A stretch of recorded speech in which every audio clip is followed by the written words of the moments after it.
La réalité virtuelle est une technologie immersive consistant à mettre un individu au cœur d'une simulation.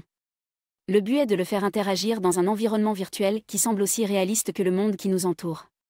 Surtout connue dans le monde des jeux vidéo, la réalité virtuelle pourrait en réalité avoir d'autres rôles, notamment en médecine. Mais alors, la thérapie par réalité virtuelle pourrait-elle devenir notre avenir proche ? Elle est de plus en plus utilisée en médecine, notamment pour guérir les pathologies psychiatriques. Cette nouvelle approche thérapeutique se baserait sur les expériences vécues, comme nos souvenirs d'enfance par exemple. Le but serait donc de modifier ces mauvaises expériences qu'on a vécues, en revoyant à plusieurs reprises les situations problématiques, afin de les modifier et créer à nouveau des croyances plus saines. Cela s'appelle la réévaluation cognitive.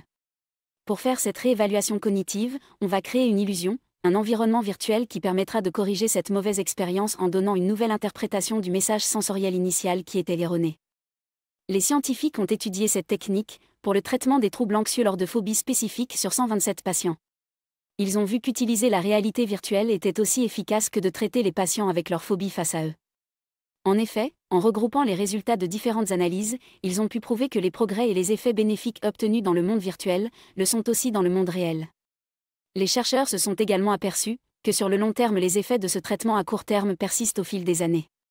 La première chose qu'ils ont testée est donc de mettre un casque de réalité virtuelle à un patient pour lui montrer sa phobie, avec la présence d'un thérapeute pour le guider tout au long de l'intervention. On parle d'exposition. Prenons l'exemple de l'acrophobie. L'acrophobie ou le vertige est la peur du vide. C'est l'anxiété marquée lorsque la personne est en hauteur. Pour traiter cela, on va exposer le patient à des hauteurs de plus en plus grandes et de manière graduée. Par exemple, les séances de thérapie peuvent commencer en demandant au patient de regarder à travers une fenêtre du 2e étage. Puis lors des séances suivantes, le patient montera jusqu'à une fenêtre du 10e étage. Il peut le faire avec d'autres emplacements, comme dans des escaliers en extérieur ou un escalator, sur un pont ou dans une cabine.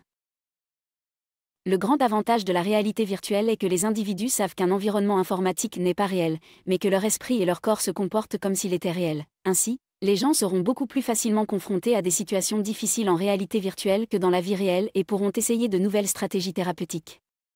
L'apprentissage peut ensuite être transféré dans le monde réel. L'étude a donné des résultats remarquables, en particulier, le sentiment de présence qui semble bien réel. Les sujets ont ressenti des symptômes d'anxiété physique similaires à ce qu'ils ont déjà pu rencontrer dans la vie réelle. Pourtant, ces patients ont eu des sensations modifiées, ils étaient moins anxieux. En effet, ils finissent par moins éviter le danger, ils réussissent à être plus entreprenants, et montrent moins d'attitudes négatives envers les hauteurs. Bientôt, nous serons guéris de toutes nos peurs. Alors, seriez-vous prêt à tenter l'expérience ?